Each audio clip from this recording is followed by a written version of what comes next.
Koperasi Desa atau Kopdes Merah Putih merupakan wujud cita pada pemerintahan Presiden dan Wakil Presiden Prabowo Subianto dan Gibran Rakebuming Raka. Bahkan Presiden Prabowo Subianto melalui kementerian terkait menargetkan pembentukan Kopdes Merah Putih sebanyak 80.000 di seluruh Indonesia. Selain itu, pembentukan Kopdes Merah Putih berdasarkan instruksi Presiden atau Impres nomor 9 tahun 2025 tentang percepatan pembentukan Koperasi Desa Kelurahan Merah Putih. Menyahuti Impres tersebut, sejumlah pemerintah desa di seluruh Indonesia belum lama ini beramai-ramai melaksanakan musyawarah desa khusus atau Musdesus sosialisasi dan pembentukan koperasi desa atau Kopdes Merah Putih.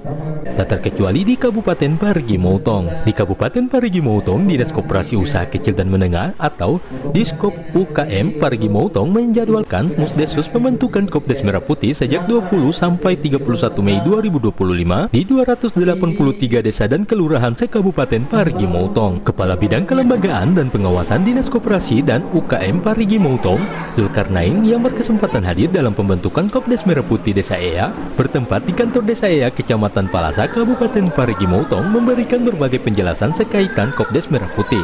Ia mengatakan langkah awal yang dilakukan adalah pembentukan pengurus Kopdes Merah Putih melalui Musdesus, kemudian pendaftaran Kopdes Merah Putih setiap desa kepada notaris untuk mendapatkan sertifikat Badan Hukum Koperasi. Selanjutnya lonceng Kopdes Merah Putih pada 12 Juli tahun 2025. Setelah itu tahapan operasionalisasi atau pengembangan Kopdes Merah Putih. Dalam tahapan ini, setiap Kopdes Merah Putih dapat menjabarkan pengembangan usahanya. Zulkarnain memastikan pemerintah akan memberikan pelatihan kepada semua pengurus Kopdes Merah Putih di Kabupaten Parigi Motong, termasuk cara pemasaran usaha yang akan dijalankan oleh Kopdes Merah Putih di masing-masing desa dan kelurahan.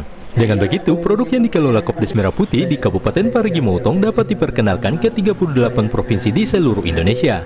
Tapi yang jelas yang pemerintah lakukan itu adalah pendidikan dan pelatihan bagi pengurus, diberi ilmu, diberi konsep, diberi pemahaman dalam prakteknya begini menggunakan melaksanakan kegiatan perkoperasian, termasuk soal pemasaran dan promosi yang seperti kita tadi.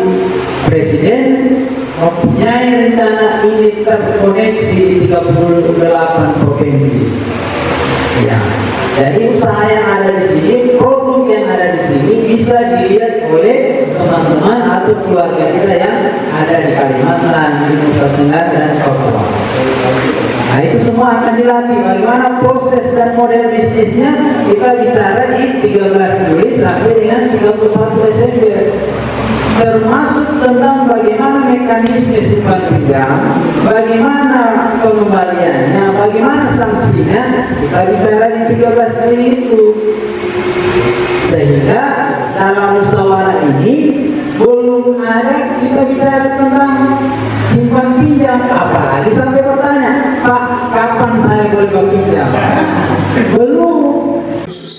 Rencananya pelaksanaan pelatihan dimulai sejak 13 Juli hingga 31 Desember 2025.